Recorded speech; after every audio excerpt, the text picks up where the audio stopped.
this is where we're going. At the first meeting, the reason this all sort of hits that sort of apex on the organizing drive is you're trying to get everybody into that meeting to finally make a decision of those laundry list of issues that come up. And it may be big ones about housing, it may be something specific that's only in this one couple of blocks, it may be an abandoned house somewhere that people have been trying forever to get cleaned up or have somebody take care of. So there may be a variety of things, both big and small, but there'll be at the first meeting, a vote on what are the, not to never deal with any of those issues, but sort of what the order of priorities are. We'll deal with this first. Maybe there's a committee that's being set. They'll also deal with that third issue that we can deal with fairly quickly. But the other thing that we want to see come out of the first meeting is whatever decisions are made about a particular issue is that people know coming from that meeting when there's going to be action on those issues. So you'll hear, okay, a lot of people have been talking about doing something about so-and-so letting agency. There's a discussion about taking action on them within the next 10 days. So there'll be a quick period. It won't be, hey, you know, I kind of loved the meeting. It was great. I saw a lot of my neighbors, but I'm not sure what's going to happen next. When you come in that meeting and when you leave that meeting, you'll know exactly what's going to happen next. You'll know who's going to be in touch with you. The other thing that will happen is there'll be an election. People will be members, people have been joining, and they'll elect who the officers of the local group are. Normally in ACORN, we elect temporary officers for the first 3 months just because a lot of people don't know each other.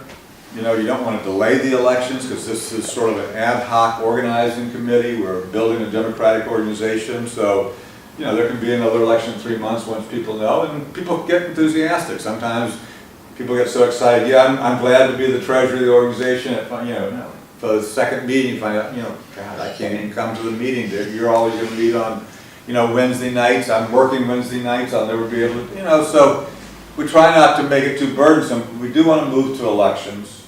The organizing committee actually runs this first meeting. They're sitting at the front, so to speak. They are the people handling the items on the agenda. If they need assistance from the organizers, certainly they'll get it. But a lot of what the organizers are doing are making sure that the chairs are up, that we're getting everybody on the attendance list, that we've reached out to people, made sure they're members. I mean, everybody is working because hopefully you're dealing with 100, 150, 200 people at the meeting.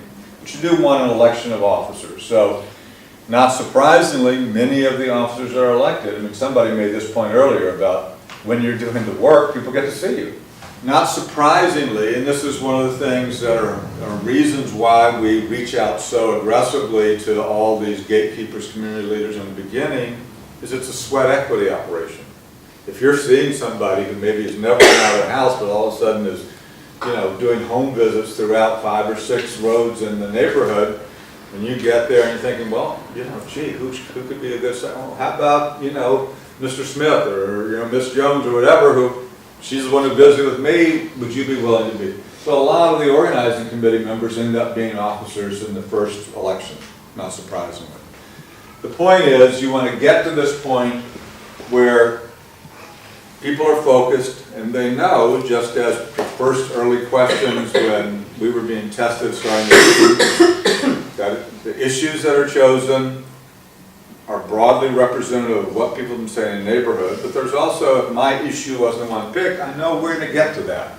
You know, it's not just, okay, I'm back on my own, but there's a process, I know how to get my issue up front, and that there's going to be action and campaigns, there'll be communication with people, and you know what's happening.